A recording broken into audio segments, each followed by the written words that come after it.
जय माता जी दोस्तों। पहले आप थोड़ा थोड़ा पूजा करते थे घर के, कभी कभी करते थे साफ मन से, साफ दिल से, और हरदम दिल से याद रखते थे कि चलो प्रभु अभी हम कोई काम में बिजी हैं, आपको याद नहीं करें, ये हमारा गलती है, चाहे जो भी है फिर हम आपको करेंगे इससे अच्छा मन से और इससे अच्छा दिल से और अच्छा साफ़ सुथरा हो कर के करेंगे। घर का देवता को करिए या बाहरी देवी देवता को करिए, चाहे हमारे देवी देवता जो भी हैं उनमें से किसी एक को, या चाहे जो आपको मन के भाते हैं उनका आप पहले से पूजा करते थे, ठीक है। और बाद में उसी पूजा के प्रभाव से, या चाहे कभी किसी अगले या पिछले जो भी मानिए, हम आपको मिसाल के तौर पे बता देते हैं, अगले पिछले ही जन्म के हिसाब से समझा देते हैं। जो कि जो हम अच्छा कर्म हम नहीं तो हमारे बाप दादा या बुजुर्गों करे रहते हैं, तो भगवान खुश हो कर के उन्हीं के, हमारे बाप दादा के ही वंशजों में हम हैं चाहे कोई हैं, तो उनको खुश होकर के कह देते हैं कि जाओ तुम्हारे वंशज में कोई ऐसा जन्म लेगा भक्त या भक्ति जो तुम्हारे कुल के नाम को चाहे जो भी करे रोशन करने को आशीर्वाद देते हैं। लेकिन इस समय रोशन को रोशन के रूप में नहीं कोई मानता है। अगर आपको परेशानी हो गया है ये, तो घर में अगर 20 परिवार हैं तो अरे उनको हुआ है, वो समझेंगे, वो बूझेंगे, देवी देवता उनके देह पे है, उनके लिए है, हमारे लिए क्या। हम अपना कमाएंगे, अपना देखेंगे। भैया उनको देवी देवता लगा है तो हम कहाँ कहाँ घूमेंगे, उनके लिए काहे घूमेंगे। उनके लिए देवी देवता लगा, उनका घर भरेगा, हमारा थोड़ी भरेगा, काहे के लिए हम जाएंगे। तो भैया ऐसा नहीं कहना चाहिए। और कहते हैं तो आपका मुँह को रोकेगा नहीं बेचारा दुख से, तो एक तो परेशान ही है, आपका बातवा सुनेगा तो और दुखी हो जाता है। और ये सब बातें देवी देवता सुनता है ना, जिस किसी भाई जिस किसी बहन को शरीर में लगे हुए हैं उनको बहुत तकलीफ़ होता है। और देवी देवता वैसे में वो बहुत ही, जब वो भाई सुन लेगा ना, वो बहन सुन लेगी ना, तो जो भी अपने मन के अंदर बात सुनती है कानों से, अब मन के अंदर सोचती है, तो सीधा वो वायरल होता है जो देवी देवता देह पकड़े हैं उनके पास। और वो सब इतना ऐसा ऐसा जगह वायरल होता है जो कि ये उनका मेन जहाँ पे स्थान है वहाँ पे वायरल होता है। तो देवी देवता कभी किसी एक के लिए नहीं है। आप चाहे कितना ही भी भक्त बड़ा बन जाओ, बिल्कुल पहाड़ जैसा कोई भगत बन जाए, उसके लिए भी वो देवी देवता नहीं है। ये संसार के लिए देवी देवता है, सबके लिए देवी देवता है, ऐसा सोच करके उस भाई को दिखा देना चाहिए। और किसी भी भक्त को ये मन में नहीं रहना चाहिए कि हम पहाड़ जैसे भगत हैं, हमको ज़्यादा ज्ञान है। जिस दिन अगर ये सोच है और जिस दिन ये आपके अंदर घुस गया, उस दिन से आपका भक्ताई का जितना भी पावरफुल ऊंचे माहे जा रहा था, उस दिन से आपका अगर ये सोच घुस गया भैया, तो नीचे के तरफ आप गिरते चले आओगे। देवी देवता किसी को नहीं छोड़ा है, वो किसी को है ही नहीं, संसार के लिए है, संसार के हर एक प्राणी के लिए है। तो मैं ये कह देता हूँ, हम अपने वीडियो में ये 2 भाग में कर दिया, अपने ज़बान से 2 भाग में कर दिया। एक भक्त जो अपने आप को पहाड़ जैसा समझते हैं और अपने आप को बहुत कुछ समझते हैं, उनके लिए अलग आपके दिमाग में ये भर दिया। और एक भक्त जो बिल्कुल अनजान होते हैं, पहले से पूजा पाठ करते हैं और उनके पूर्वजों में भगवान देवी देवता आशीर्वाद दिए रहता है, और इस बेचारे इस भाई को नहीं समझ में आता है, तो मैं भाग में बांट देता हूँ, अगले या पिछले जन्म, ठीक।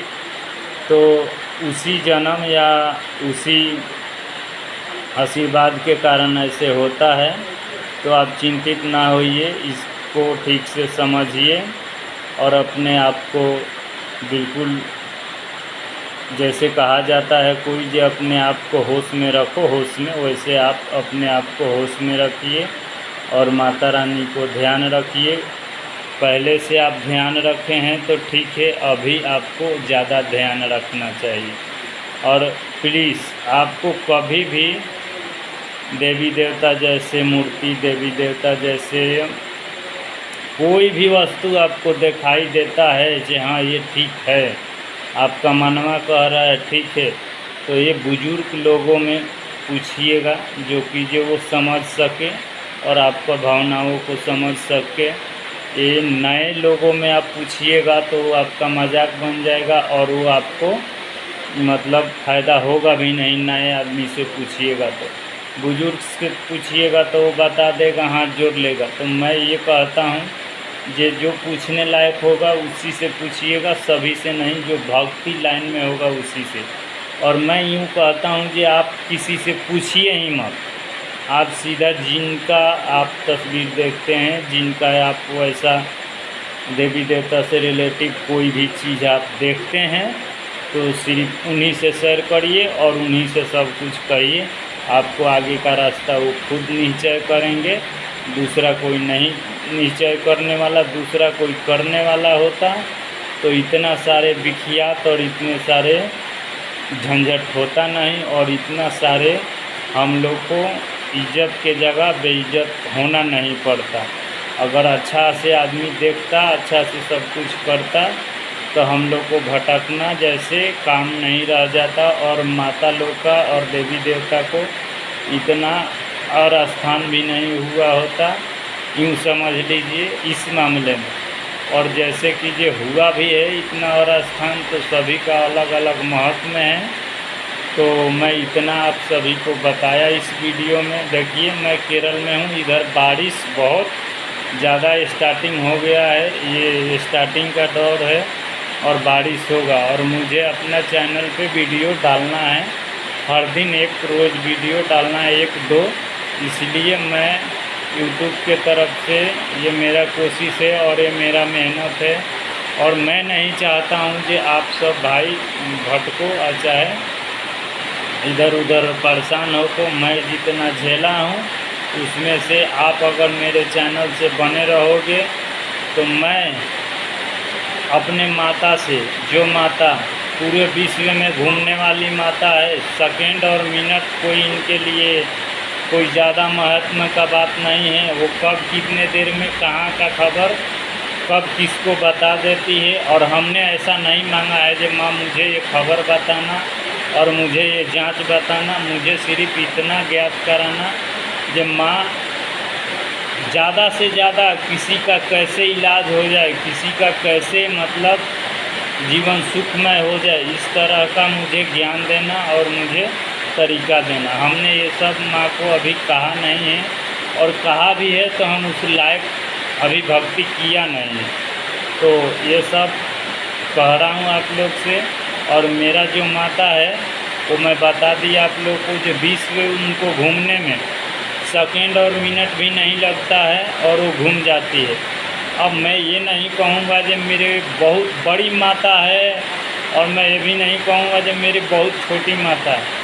माता एक ही होती है, बस आपका श्रद्धा, आपका प्रेम, आपका ईमानदारी और आपका पेट कैसा है, उसमें सच्चाई रखता है कि गंदगी रखता है, क्या रखता है वो मालूम नहीं है। मुझे जो मालूम है, जो मुझे ज्ञात है, वो आप सबको ही अपना वीडियो में बताता हूँ और करने को कहता भी हूँ। कि आपको कभी भी ऐसा डाउट हो, आपको प्रॉब्लम हो, आप अगर उस तरह के हो, पहले आपको अब माँ को जीतना है, मन से जीतना है। किसी भी देवी देवता को अपने अंदर मन में बैठाना है, सोचना है, समझना है। आप जितने भी धरती पे शरीर आया है सब उनके मर्जी से आया। पहले आप उनको पसंद करिए। ऐसे एक छोटा मोटा पूजा होता है, पर प्रसाद चढ़ता है, आप उस हिसाब से चढ़ाइए। अगर आपको विशेष जानकारी लेना है, अभी ये वीडियो 3 भाग में जा रहा है, अगर आपको विशेष जानकारी लेना है तो याद करना है, उनके चरण में गिरना है और ठीक तरह से आपको समझना है, और समझ के आगे के रास्ता आप खुद तय करोगे। और आपको समझ में नहीं आता है तो माँ से कहोगे, वो माँ खुद तय कर देगी। तो ऐसा हम सभी को बताते हैं, और अपने चैनल से बिल्कुल गुमराह जैसी बात हम नहीं बताते हैं। और हम आपको कभी नहीं कहेंगे कि आप अपना कीमती समय कहीं बर्बाद करिए। बर्बाद करना है तो माता को धाम, माता के द्वार पे बर्बाद करिए, अन्यथा किसी भी भक्त भक्तिन के पास आपको ये झूमना देख के जाना है या बात भरमाना देख के जाना है, वो आपका मर्जी है और आपका पसंद है। बाकी मैं किसी भक्त को बुराई नहीं करूँगा। जो बुराई करने वाले हैं उनको किस तरह से बुराई करना है और कैसे करना है, उसका भी हिसाब एक दिन शायद हमारे माता कहने लगेगी तो हम कर देंगे। और जो बुराई हम लोग को करता है, हम जो संपर्कित देवी देवता से जो हैं, और जो कोई भाई और बहन बुराई करते हैं वो अच्छा नहीं करते हैं। अपने आप को बिल्कुल समझ लेना चाहिए और रिलैक्स हो जाना चाहिए। चाहे आप कितना भी पहाड़ जैसा गुरु करिए, उससे मतलब नहीं है। हमने गुरु किया है देवी देवता को, शिव को, और हमने कभी किसी से डरने वाली बात नहीं कहते हैं और ना ही झुकने वाली बात कहते हैं। हम कहते हैं साफ रहिए, सीधा रहिए, संचित रहिए। साफ से आप पूजा पाठ करिए, उससे कोई दिक्कत नहीं है। सफाई से किसी और को भी रहने को बताइए, उससे कोई दिक्कत नहीं है। सफाई सब कोई अपने अपने हिसाब से रहता है और अपने अपने समय से होता है, क्योंकि ये सभी धर्म का, सभी जाति का आदमी बांटा गया है। तो मैं इतना आप सबको वीडियो में कहा। वीडियो मुझे डालना ज़रूरी है, बनाना ज़रूरी है, और बारिश है कि ये रुकने का नाम नहीं लेता है। तो कितने टाइम को मैं वीडियो बना के डालूँगा अपने चैनल पे। तो सभी को जय माता जी और जय सभी भक्तों को, और देश विदेश सभी को जय माता जी। जो मेरा वीडियो देखे उनको भी जय माता जी।